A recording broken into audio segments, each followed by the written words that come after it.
এক বনে একটা শেয়াল ছিল। একদিন শেয়ালটা মাংস খেতে খেতে গলায় একটা হাড় আটকে গেল।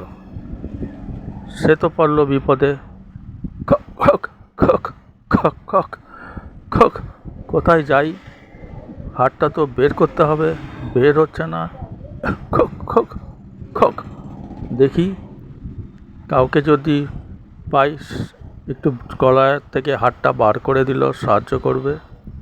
দেখি কে সাহায্য করে, দেখি কাকে পাই। ওই তো দূরে দেখা যাচ্ছে একটা খরগোশ। খরগোশ ভাই, আমার গলায় একটা হাড় ঢুকে গেছে, একটু বার করে দেবে? ওরে বাবা, তুমি তো আমাকে সেদিনকে কামড়াতে এসছিলে, আমি তোমার গলায় মুখ ঢুকিয়ে হাড় বার করে দেব? তুমি তো আমাকে কামড়ে খেয়ে ফেলবে। না না না না, আমি পারবো না। যদি একটু করে দিতে বার, উপকার হতো।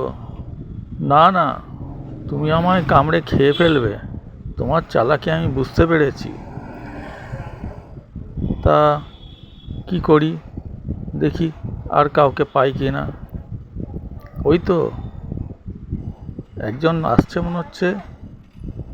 ওই তো বাঁদরকে দেখা যাচ্ছে গাছের উপরে।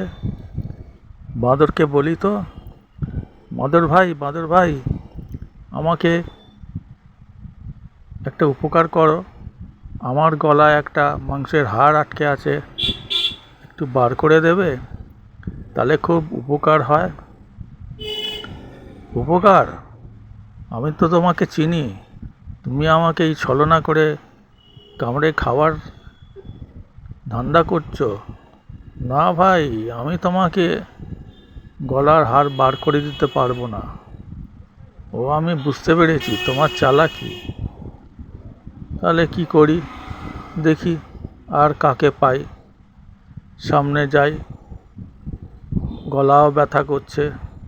উফ, দেখি কাকে পাই সামনে, যদি বলে কয়ে রাজি করাতে পারি। খক খক খক, সামনে কে আসে রে, দেখি তো।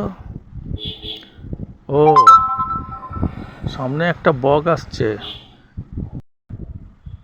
কই গো বক ভাই, কেমন আছো? তুমি মাছ ধরছো? আমি তোমাকে মাছ ধরতে সাহায্য করব, কিন্তু একটা সমস্যা হচ্ছে, আমার গলায় একটা হাড় আটকে গেছে। তুমি যদি একটু হাড়টা বার করে দাও তাহলে খুব ভালো হয়। আচ্ছা, এই কথা বলে বকটা, তা তুমি আমাকে কামড়ে খেয়ে ফেলবে না তো? না না, তোমাকে আমি সাহায্য করব মাছ ধরতে। আর তুমি আমার এই গলার হাড়টা বার করে দাও, তাহলে খুবই ভালো হয়। তারপরে আমি তোমাকে মাছ ধরতে সাহায্য করব। বক ভাইও ভাবলো যে ঠিক আছে, তোমার একটু উপকার করে দিই। তোমার গলায় তো কাটা হাড় লেগেছে, তো তোমাকে হাড়টা বার করে দিই। আর তুমিও আমাকে মাছ ধরে সাহায্য করলে আমাকে অনেক মাছ ধরতে সুবিধা হবে।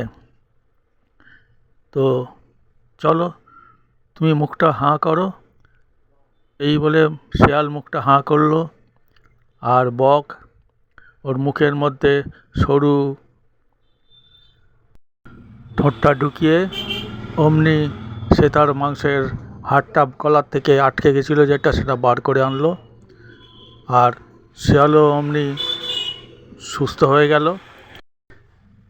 এবারে বক বলল, চলো তাহলে শেয়াল ভাই, আমরা তাহলে একসঙ্গে মাছ ধরি, তোর জন্য আমি মাছ ধরে দেবো। পালা এখান থেকে, নইলে তোকে কামড়ে খেয়ে নেব। এই ভয় বকও উড়ে পালিয়ে গেল।